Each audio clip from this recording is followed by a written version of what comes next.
Alors que la révolution quantique s'annonce comme un tournant majeur pour la cybersécurité, la cryptographie post-quantique devient un enjeu stratégique de premier plan. Il est déjà l'heure de s'y préparer et de passer à l'action. Impact sur les systèmes d'information et la sécurité des organisations, actions concrètes et en devenir, enjeux de souveraineté et de coopération. Comment la Banque de France, la banque des banques aujourd'hui bicentenaire, se prépare-t-elle déjà au QDI? Valérie Fasquelle, DSI de la Banque de France, nous ouvre les portes de cette institution emblématique.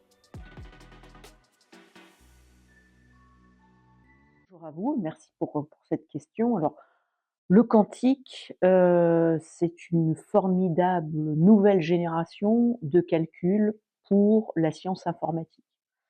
Donc ça a un potentiel extrêmement important pour accélérer le calcul informatique. Donc c'est vraiment une nouvelle génération beaucoup plus puissante qui va permettre, un levier extrêmement, fructueux et utile pour des calculs, avec un nombre important de données et un nombre important de possibilités, d'appariement. Donc ça va être, une véritable opportunité pour trouver, des solutions sur un large pan de nombres avec une recherche de solutions, optimales. Donc c'est une vraie opportunité. En même temps, cette puissance de calcul, elle est tellement puissante, tellement élevée qu'elle introduit un risque, de déchiffrement d'un certain nombre de communications informatiques. Donc elle induit un risque et elle est réellement une menace sur la sécurité de nos liaisons, informatiques puisque ces algorithmes quantiques seront de nature à casser des algorithmes actuels qui sont utilisés pour chiffrer nos communications informatiques et en particulier nos communications relatives au paiement, puisque nous sommes ici à la Banque de France. Nous sommes très vigilants sur, et très attentifs par notre mission de stabilité financière à ce qui se passe dans les paiements et donc le quantique et en particulier la cryptographie quantique est un élément de menace et de perturbation réelle pour l'industrie financière, en particulier dans l'industrie des paiements, puisque aujourd'hui cette industrie des paiements repose sur des algorithmes qu'on qualifie de conventionnels, qui sont symétriques, asymétriques, et il y a des études qui montrent que les algorithmes quantiques peuvent réduire de manière extrêmement importante la sécurité de ces algorithmes actuels et réduire au mieux leur sécurité, de la diviser par 2, voire de la rendre totalement nulle. Donc c'est un enjeu pour les établissements de paiement, pour nous qui sommes chargés de veiller au bon fonctionnement et à la sécurité des paiements, et donc plus largement un enjeu de stabilité financière.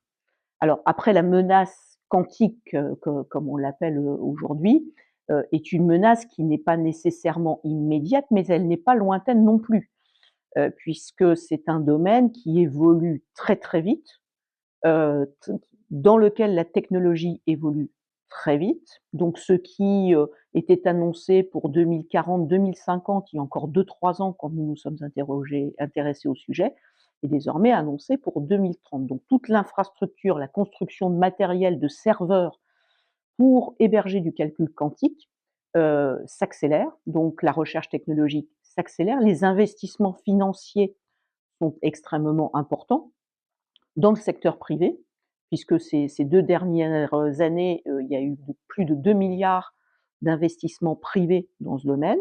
Du côté de la sphère publique aussi, il y a un certain nombre d'États, les États-Unis évidemment, la Russie, la Chine, l'Inde, qui allouent des investissements, colossaux sur, la recherche, en termes d'algorithmie et y compris la France. Nous ne sommes pas en retard sur cet axe-là puisque, le cabinet du Premier ministre a identifié un budget extrêmement, important aussi pour financer les travaux de recherche. Donc c'est à la fois une menace, enfin, une menace qui n'est pas encore avérée, mais qui se rapproche extrêmement, rapidement, de notre situation. Donc ce qui amène réellement à une prise, de conscience, qu'on essaie, d'avoir déjà nous en interne avec la communauté des banques centrales, mais aussi avec, l'industrie, financière. Donc le tournant, il est à prendre maintenant pour se préparer, aux risques futurs.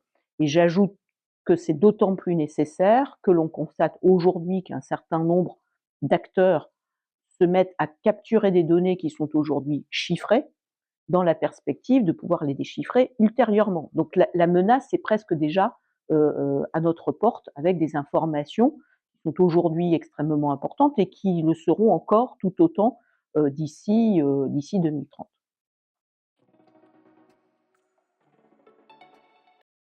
Alors par rapport au paysage un peu noir ou un peu sombre que je décrivais, il y a quand même quelques éléments extrêmement positifs dans le paysage. Le 1er, c'est qu'il y a une prise de conscience qui s'est vraiment beaucoup développée, dans le paysage, financier, dans le paysage scientifique, dans le domaine de la recherche, dans la sphère publique. Donc il y a vraiment cette prise de conscience que, des progrès sont à faire, et qu'il y a donc une action, en réponse, à mettre en œuvre. Le second élément, positif, c'est que la recherche qui s'est mise en place et soutenue en particulier par le NIST, aux États-Unis, a d'ores et déjà identifié des algorithmes qui sont résistants à la menace quantique, ce qu'on appelle des algorithmes post-quantiques. Donc on a déjà aujourd'hui un certain nombre d'algorithmes en test qui se développent et qui permettent de résister à l'effet d'algorithmes quantiques.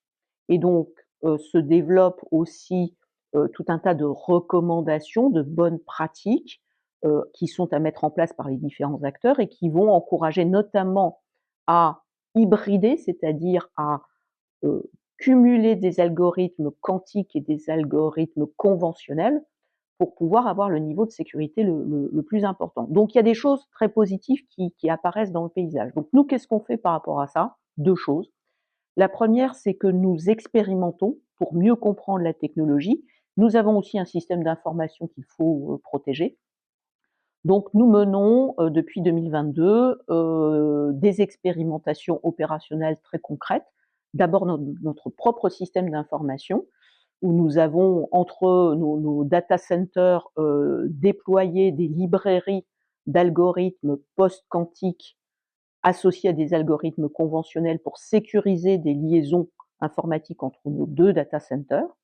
Et cette logique d'expérimentation, nous l'avons ensuite progressivement déployée depuis à des partenariats avec d'autres banques centrales, donc avec la Bundesbank par exemple, dans le cadre du centre d'innovation Eurosystème de la Banque des règlements internationaux, pour pouvoir établir cette fois-ci sur une plus longue distance des connexions et des communications informatiques sécurisées entre les data centers de ces deux banques centrales.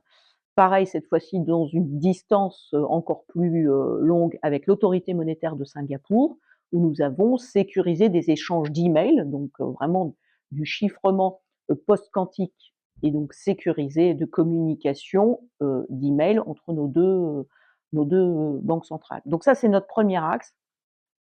Expérimenter pour comprendre la technologie, pour nous approprier aussi les réponses en termes de cryptographie post-quantique à cette menace quantique, parce que derrière, comme tous les autres acteurs, nous aurons à aménager notre propre système d'information et à nous assurer que le niveau de sécurité, de résilience de nos infrastructures est le plus élevé possible, puisque nous avons des missions régaliennes extrêmement importantes à assurer, et donc dans un contexte de sécurité qui soit le plus important. Notre deuxième action, elle est un peu différente, elle consiste à faire œuvre de pédagogie et de recommandation auprès de l'industrie des paiements. Puisque j'ai indiqué tout à l'heure que nous avons identifié une menace tout à fait réelle pour l'industrie des paiements et en particulier les transactions cartes, qui sont très clairement visées par cette menace. Donc, dans le cadre de l'Observatoire sur la sécurité des moyens de paiement, dont nous assurons le secrétariat et qui est un observatoire créé par la loi qui rassemble toute l'industrie des paiements, nous avons dans le rapport 2023 d'ores et déjà fait œuvre de pédagogie en expliquant ce qu'était le quantique, la cryptographie quantique, les risques que cela pouvait entraîner sur l'écosystème des paiements et engager l'industrie financière à se mobiliser pour se préparer à une réponse à cette menace quantique. Et donc dans les recommandations que nous avons formulées, les recommandations, sont celles de d'abord cartographier son système d'information pour bien le connaître et connaître la nature d'exposition au risque, pour ensuite mieux mesurer la vulnérabilité et commencer à réfléchir à la réponse technologique à mettre en place pour assurer le meilleur niveau de défense. Donc voilà nos 2 axes d'action, qui ne sont pas, figés dans le temps puisque ce sont des actions que nous poursuivons au long cours. Nous continuons notre démarche d'expérimentation. En même temps, nous mettons commençons à préparer des plans d'action pour adapter notre système d'information et en même temps, nous sommes aussi tournés vers, l'industrie, des paiements pour continuer ce travail d'acculturation, de préparation, de discussion, et au total de coopération avec l'ensemble des acteurs. Alors nos prochaines actions, très très concrètement, c'est la poursuite de notre programme d'expérimentation. Donc de manière à, être dans une logique qui soit de plus en plus calée sur des cas d'usage métiers, donc qu'on l'on puisse intégrer, des fonctionnalités et des contraintes métiers à ces communications, informatiques et donc de pouvoir travailler avec des acteurs bancaires ou des acteurs de l'industrie des paiements pour, pousser la logique des tests, une logique de test de bout en bout, associant le maximum d'acteurs, ces acteurs ayant chacun des rôles un peu différenciés dans la chaîne, de communication, informatique. Donc ça va être de continuer à travailler sur la complexité de nos cas d'usage et évidemment, le deuxième axe, il va consister à regarder, maintenant de manière très précise, la préparation de notre système d'information parce que les recommandations que nous avons formulées, à l'attention des acteurs du paiement, il faut qu'on se les applique aussi à nous-mêmes. Donc on va travailler, et on a déjà commencé à le faire, sur la cartographie de notre système d'information et l'identification de toutes nos vulnérabilités. Puisque la grande difficulté finalement dans ce dossier, c'est qu'il y a une certaine forme d'inertie, qui, est nécessaire enfin qui est constatée en tout cas, dans ce mouvement de migration qui doit être mis en place. Donc ce n'est pas une action instantanée, c'est un mouvement au long cours qui nécessite de la préparation, des investissements et donc qui doit vraiment être conçu comme un vrai projet de transformation. Je pense qu'il est extrêmement important dans le cadre de de ce virage technologique extrêmement important, qu'on soit à la fois bien sur une approche de coopération, et qu'on soit conscient que, dans un contexte géopolitique, qui est un peu, mouvementé, depuis, quelques mois, qu'on prenne conscience que la menace quantique est aussi un vrai sujet de souveraineté pour l'ensemble, des acteurs de la finance, pour ne parler que de cela.